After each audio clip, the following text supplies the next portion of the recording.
اپنی امت کو سبق دیتے ہوئے ارشاد فرمایا اے پیاری عائشہ، کچھ وقت ایسا ہوتا ہے جس وقت میں صرف میں ہوتا ہوں، میرا خدا ہوتا ہے۔ کچھ وقت ایسا ہوتا ہے جس میں ہوتا ہوں اور میرا خدا ہوتا ہے، اور فرمایا کہ اس وقت میں صرف میرے اور خدا کے علاوہ کوئی تیسرا نہ کوئی حائل ہو سکتا ہے، نہ کوئی آ سکتا ہے۔ تو میرے صاحبو، آقا کونین صلی اللہ علیہ وسلم نے ہمیں یہ بھی پیغام دیا، ناظرین کرام ہمیں یہ بھی درس دیا کہ دنیا میں ہم آئے ہیں تو کوئی وقت دن میں ایک وقت ایسا ہو جس وقت میں صرف ہم ہوں اور ہمارا خدا ہو۔ اس کو پانے کے لیے بہترین جو اللہ کا انعام ہے وہ اللہ کا مہمان ماہ رمضان ہے۔ ہم اس کی عزت کریں، اس کا ادب کریں، احترام کریں، ہمیں کیا انعام ملے گا؟ اللہ کریم نے خود ارشاد فرمایا، حدیث قدسی ہے، الصوم لی وانا اجری، روزہ میرے لیے ہے، اس کا میں خود اجر عطا فرماؤں گا۔ واہ واہ، سبحان اللہ، بہت خوب حضرت۔ آپ نے تو میرے مختصر سوال کا اتنا جامع جواب دیا کہ دیکھنے والے انشاءاللہ اس کو سمجھیں گے اور سمجھ کے اللہ تعالیٰ ان کو عمل کرنے کی توفیق عطا فرمائے۔ میں ناظرین کو بتاتا چلوں کہ ہماری یہ ٹرانسمیشن صرف نام کی نہیں بلکہ کام کی بھی ہے۔ آخر میں آپ کو ضرور بتاؤں گا دکھیاری امت کے لیے روحانی علاج بھی موجود ہے، اور جو دانستہ اور غیر دانستہ ہم غلطیاں کرتے ہیں روزے کی حالت میں، اس کا ازالہ بھی آپ کو بتایا چلے گا۔ میں ایک شارٹ بریک پہ جا رہا ہوں اور اس امید سے جا رہا ہوں کہ آپ کہیں نہیں جائیں گے۔ ملتے ہیں بریک کے بعد۔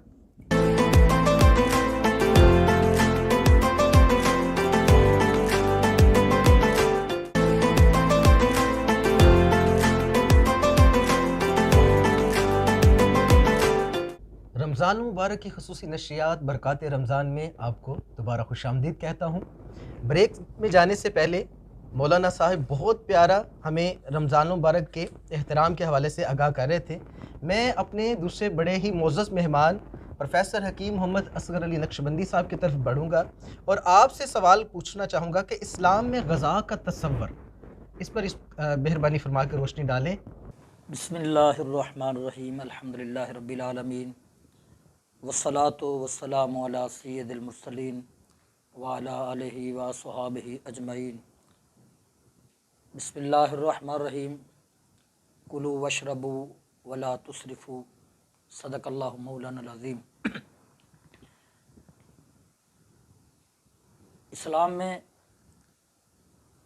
غذا کا جو تصور ہے وہ اللہ تعالیٰ وحدہ لا شریک نے ہمارے لیے بڑا ہی اہم بیان فرمایا، اور اتنا جامع بیان فرمایا کلو وشربو ولا تسرفو، کھاؤ پیو مگر حد سے نہ بڑھو۔ کیا کہنا ہے؟ کھاؤ پیو مگر حد سے تجاوز نہ کرو۔ آج کا یہ جو پروگرام ہے، اور میں اپنے تمام ناظرین کو اس بات سے آگاہ کرنا چاہتا ہوں کہ یہ ماہ رمضان ہمارے لیے بے شمار برکات لے کے آتا ہے، اور اس کے اندر بے شمار ہمارے جیسے روحانی اس کے فائدے ہیں، اس طرح جسمانی بھی بے شمار فائدے ہیں۔ ماشاءاللہ۔ حضور نبی اکرم صلی اللہ علیہ وسلم کی حدیث پاک ہے، حضرت ابو درداء رضی اللہ تعالیٰ عنہ سے روایت ہے کہ آقا کریم علیہ الصلوۃ والسلام نے ارشاد فرمایا کہ روزہ رکھو صحت پا جاؤ گے۔ واہ۔ روزہ رکھو صحت پا جاؤ گے۔ یہ امام الانبیاء صلی اللہ علیہ وسلم کا یہ فرمان کہ روزے سے صحت ہے، مگر ہمارا حال یہ ہے کہ ہم جب کھاتے پیتے ہیں روزے میں افطاری کے وقت، اللہ اللہ اللہ، تو جب ہم کھاتے ہیں تو یہ عالم ہوتا ہے کہ کھانے کے بعد نماز کے لیے سانس لینا بھی دشوار ہو جاتا ہے، سانس لینا بھی۔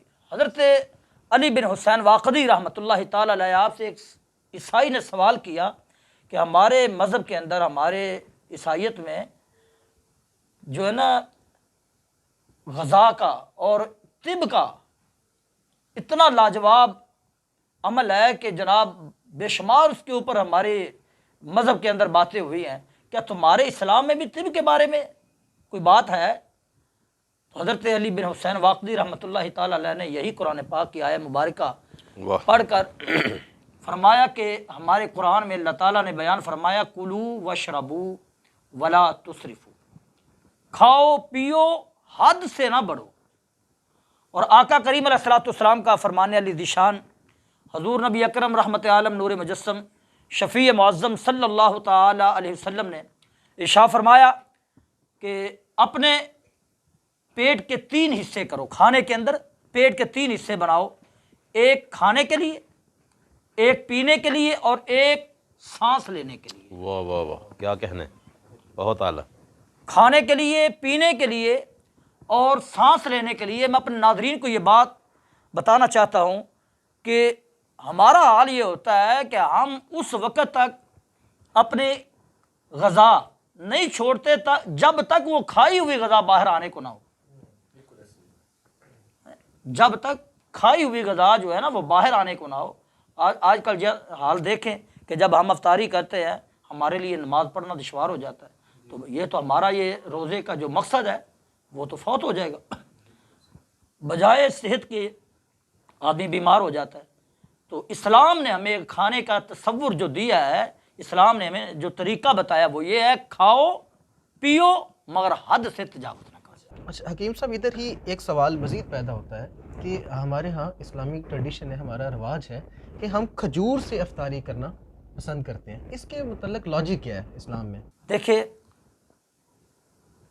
جو ہم غذا کھاتے ہیں اس کے اندر اللہ تعالیٰ نے ہمارے جسم کے لیے بے شمار افادیت رکھی ہوتی ہے، بے شمار اس میں افادیت ہے، اور جو ہماری غذا ہے اس غذا کے اندر بھی ایسی ہم چیز کا استعمال کریں کہ جو ہم سارا دن بھوکے رہتے ہیں، معدہ ہمارا خالی ہوتا ہے، جسم میں نکاہت آ جاتی ہے، کمزوری ہو جاتی ہے، تو اس وقت ہمیں کون سی ایسی چیز ہے جس کے ساتھ جو چیز ہمارے جسم کو فی الفور جو ہے وہ قوت بخش سکتی ہے۔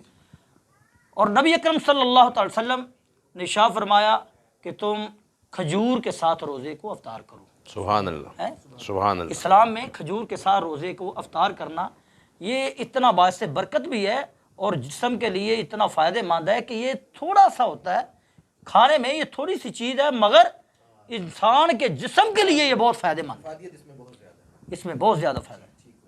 تو اس وجہ سے کھجور کے ساتھ روزے کو افطار کرنا چاہیے۔ مگر ایک بات کو یاد رکھیں ہم کہ جس آدمی کے جسم کے اندر حرارت زیادہ ہو، گرمی والا جسم ہو، اس آدمی کو چاہیے کہ وہ کھجور کو بھگوئے، بھگونے کے بعد اس کا پانی اور وہ کھجور شام افطاری کے وقت استعمال کریں۔ سبحان اللہ، بہت خوب، ماشاء اللہ۔ یہاں پہ ایک چیز کون کرتا چلوں گا کہ حضور علیہ السلام کے زمانے میں ایک حکیم صاحب وہاں پہ تشریف لائے اور انہوں نے دکان بنائی، پر کچھ عرصے بعد وہ باقاعدہ شکایت لے کے حضور صلی اللہ علیہ وسلم کی بارگاہ میں گئے کہ میری تو مجونیں خشک ہو گئی ہیں، کہ بھئی یہاں پہ کوئی بیمار نہیں ہوتا۔ تو حضور علیہ السلام نے فرمایا کہ میرے صحابہ جب تک بھوک نہ لگے کھاتے نہیں ہیں، اور جب کھائیں تو بھوک ابھی رہ جاتی ہے تو چھوڑ دیتے ہیں، تو جب تک یہ اس طریقے پر ہیں یہ بیمار نہیں ہوں گے۔ سبحان اللہ، ماشاءاللہ، بہت خوب۔ میں قبلہ کی طرف واپس آتا ہوں، قاری محمد رفاقت علی نقشبندی صاحب کی طرف، کہ ماہ رمضان، ماہ سیام کے انعامات کیا ہیں، اس پہ ذرا روشنی ڈال دیں۔ عادل بھائی، آقائے کونین صلی اللہ تعالی علیہ وآلہ وسلم نے ارشاد فرمایا کہ ماہ سیام کے احادیث مصطفیٰ میں بہت سارے انعامات جو ہے وہ بیان کیے گئے ہیں امت کو سکھانے کے لیے۔ میں صرف ایک انعام عرض کر کے پھر اس کے بعد اپنی آخری بات احترام رمضان کے حوالہ سے عرض کرنا چاہوں گا کہ اس میں اللہ کا اتنا بڑا انعام ہے کہ ماہ سیام میں اللہ کریم نے ہم کو قرآن کریم عطا فرمایا۔ خالق کائنات نے ارشاد فرمایا شہر رمضان الذی انزل فیہ القرآن، کہ یہ ماہ رمضان وہ بابرکت مہینہ ہے جس میں ہم نے قرآن کا نزول فرمایا۔ نزول قرآن جو ہے یہ آسمان دنیا میں مکمل جو ہے کتابی شکل میں جو آج ہمارے پاس موجود ہے، ہم جس کی زیارت بھی کرتے ہیں، برکات حاصل کرتے ہیں، یہ مکمل قرآن کریم آسمان دنیا پر نزول کر دیا گیا تھا، لیکن وقت کے ساتھ ساتھ، ضرورت کے ساتھ ساتھ اللہ کریم نے اس کو وقتاً فوقتاً جو ہے وہ نبی پاک علیہ السلام کی ذات پاک پر روح الامین کے ذریعے سے جو ہے اس کا نزول فرمایا۔ تو ماہ رمضان میں ہمیں اللہ نے جو قرآن عطا فرمایا ہے نا، یہ اللہ کا بہت بڑا انعام ہے اس امت محمدیہ پر، علی صاحبہ الصلاۃ والسلام۔ میں حضور آپ کی بات کاٹ رہا ہوں. دیکھیں سوال یہ پیدا ہوتا ہے کہ اب تو سائنسی جو تحقیق ہے وہ بھی بتاتی ہے کہ اگر آپ پورے سال میں 30 دن بھوکے رہیں تو آپ کو کینسر کا مرض نہیں ہوگا. تو یہ تو سائنسی تحقیق ہو گئی نا. میں یہ سوال آپ سے اس مقصد کے لیے بھی کر رہا ہوں کہ اگر ہمارا کوئی مسلمان بھائی جو اہل علم نہیں ہے، وہ علم نہیں رکھتا، پر روزے کی حالت میں گرمی کی شدت کی وجہ سے وہ بیزاری میں اگر آتا ہے کہ یار یہ اللہ تعالیٰ نے ہم پہ کیوں روزہ ہم پہ جو ہے نا وہ ہم رکھ رہے ہیں، کہ یار دیکھیں بھوک اور پیاس سے ہم ٹھیک ہے، نو ڈاؤٹ کہ فزیکلی جسمانی طور پر اس کے بے شمار فوائد ہیں، پر جب میں آپ سے انعامات پوچھ رہا ہوں تو اس بندے کے لیے انعامات پوچھ رہا ہوں کہ بھائی تو خوش ہو جا، وہ تو تیری صحت تو تیرے جسم کے لیے تو فائدہ مند ہے ہی، پر دیکھ مالک نے تیرے لیے انعامات کی جو بارشیں کر دی ہیں وہ بھی. نبی پاک صلی اللہ تعالی علیہ وسلم نے عادل بھائی ارشاد فرمایا کہ روزہ دار کے لیے ایک انعام یہ ہے کہ جب روزہ دار سانس لیتا ہے نا تو سانس لینے سے جو ایک وہ سمیل نکلتی ہے، جو خوشبو نکلتی ہے، وہ اللہ کی بارگاہ میں عنبر کستوری سے بھی زیادہ محبوب ہے. اللہ اللہ اللہ. یہ انعام حاجی کے لیے نہیں رکھا گیا، یہ انعام مجاہد اسلام غازی کے لیے نہیں رکھا گیا، یہ انعام نمازی کے لیے بھی نہیں رکھا گیا، یہ انعام صائم الدہر کے لیے رکھا گیا. اور فرمایا کہ اس کے جو منہ کی خوشبو ہے وہ اللہ کے نزدیک عنبر و کستوری سے بھی زیادہ محبوب ہے. ایک انعام. دوسرا انعام فرمایا کہ جو روزہ دار ہے اس کے لیے 2 خوشیاں ہیں. روزہ دار کے لیے 2 خوشیاں ہیں. ایک خوشی ہوتی ہے عند الافطار، افطار کے وقت سامنے کھانا پڑا ہے لیکن آدمی آگے ہاتھ نہیں اٹھاتا، نہیں بٹاتا، آگے ہاتھ نہیں بڑھاتا. اس کے سامنے خوشی تو ہے، کھانے کے لیے بھی انواع اقسام کے کھانے موجود ہیں، مشروبات ہیں، کھاتا نہیں، خوشی ہو رہی ہے.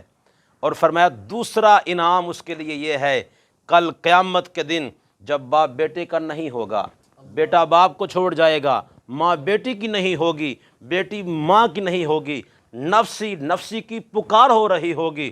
اس وقت خالق کائنات روزے دار کو اپنے عرش کا ٹھنڈا سایہ بھی عطا فرمائے گا، اور اپنا وہ دیدار جس کو موسیٰ علیہ السلام نے عرض کیا تھا ربی ارنی انظر الیک، یا اللہ میں تجھے دیکھنا چاہتا ہوں، مجھے اپنا آپ دکھا. تو خالق کائنات نے فرمایا لن ترانی، اے موسیٰ تو مجھے ہرگز نہیں دیکھ سکتا. ادھر فرمایا کہ تو مجھے نہیں دیکھ سکتا. ادھر روزہ دار کے لیے انعام کیا رکھا؟ خالق کائنات روزہ دار کو بلا حجاب، بغیر کسی پردے کے، بلا حجاب خالق کائنات روزے دار کو اپنا دیدار کروائے گا.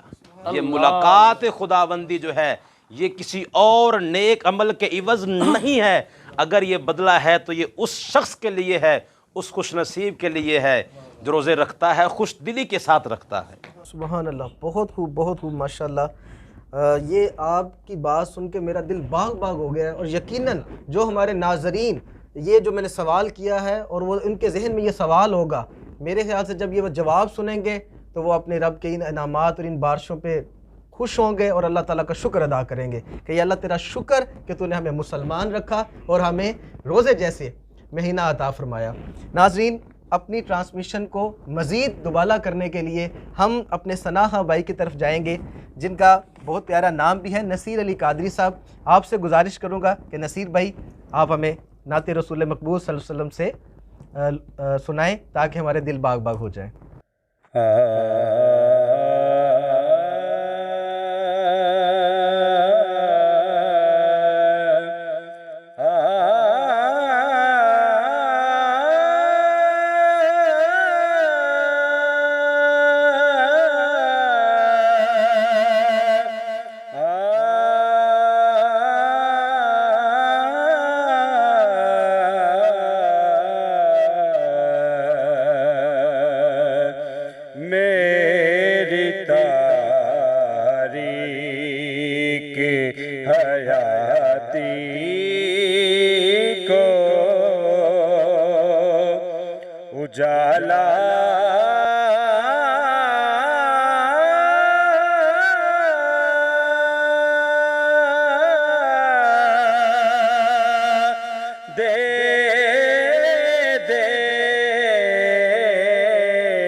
سنبھالا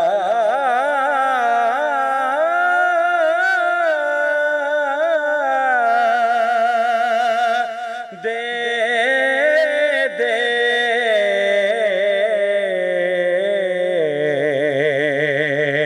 گرنے والا ہوں اور چھوڑ دیتے ہیں نکیریں لحد میں کو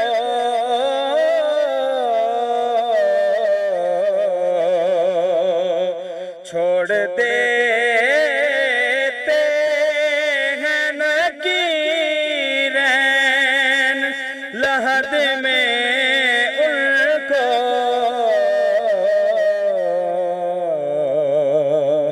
جو تیرے نام کا ایک بار حوالہ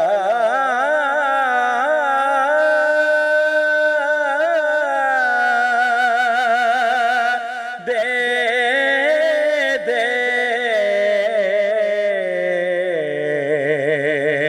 جو تیرے نام کا ایک بار حوالہ دے دے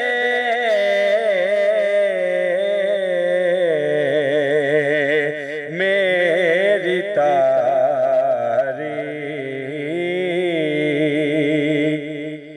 اور میں بیکاری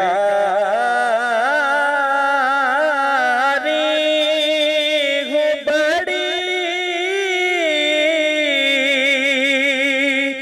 دور سے آیا ہوں مجھے میں بیکاری ہوں بڑی دور سے آیا ہوں مجھے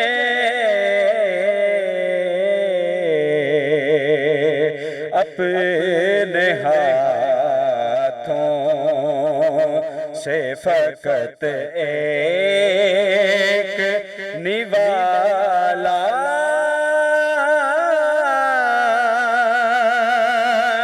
دے دے میری تاریخ اور مقطع سماعت کیجیے گا ساتھیو رومیو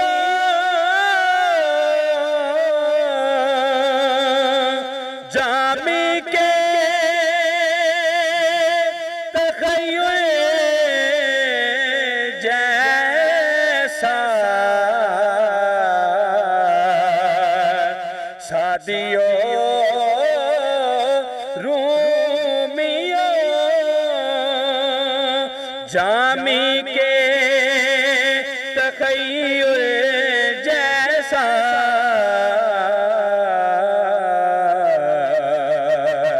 اپنے اجبر کو بھی کچھ ذوق نرالا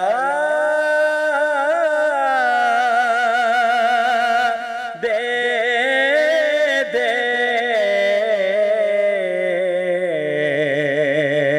اپنے اجبر کو بھی کچھ ذوق نرالا دے دے